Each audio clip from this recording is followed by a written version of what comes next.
जळगावात प्लास्टिक उद्योगावर युद्धाचा परिणाम झालाय। आखाती युद्धजन्य परिस्थितीचा प्लास्टिक व्यवसायावर परिणाम झालेला आहे। आखाती देशातून येणाऱ्या कच्च्या मालाची आयात रखडली आहे। प्लास्टिकच्या वस्तूंची निर्मिती घटली आहे। निर्मितीवर परिणाम झाल्यानं किमतीत 35% वाढ झाली आहे।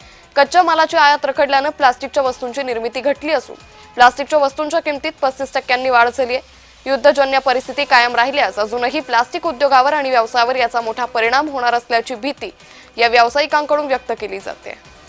याबाबत प्लास्टिक व्यावसायिकांशी संवाद साधलाय आमचे प्रतिनिधी जुगल पाटील यांनी। अमेरिका इराण युद्धजन्य परिस्थितीमुळे प्रत्येक व्यवसायावर त्याचा परिणाम झाला असून प्लास्टिक व्यवसायात देखील त्याचा परिणाम झाला आहे।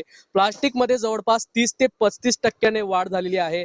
जळगावातील एका प्लास्टिक उद्योगाच्या ठिकाणी आपण आहोत। आपण बघू शकतात की या ठिकाणी मोठ्या प्रमाणात अनेक गोष्टी आहेत त्या या ठिकाणी अमेरिका इराण युद्धजन्य परिस्थितीमुळे महागलेल्या आहे। प्लास्टिकच्या ज्या वस्तू आहेत त्या मागल्या आहे। या संदर्भातलीच बातचीत करण्यासाठी आमच्यासोबत प्लास्टिक व्यावसायिक आहे राहुल पिपरे, आम्ही त्यांच्याकडून जाणून घेणार आहोत। राहुलजी, काय सांगणार, सध्या अमेरिका इराण युद्धजन्य परिस्थितीचा प्लास्टिक व्यवसायाला देखील मोठा फटका बसला आहे, काय सांगणार?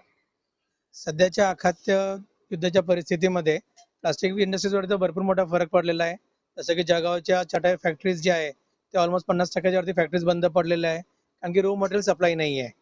सगळ्यात मोठा प्रॉब्लेम जो आहे तो प्लास्टिकचे दाणे न मिळण्यामुळे पुरवठा कंपनीकडनं प्रॉपरली मिळत नाही आहे, हा प्रॉब्लेम आहे। पण सगळ्यात मोठा इफेक्ट जो आहे तो सध्या लग्न काळाच्या मध्ये जे आपल्यामध्ये आहेर दिले जातात ती वस्तू घेणाऱ्यांमध्ये भरपूर मोठा फरक होऊन जातो।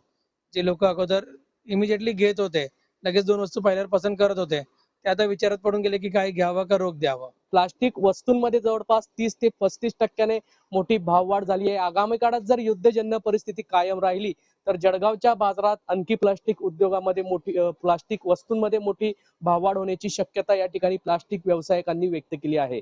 जुगल पाटील, जय महाराष्ट्र न्यूज, जळगाव।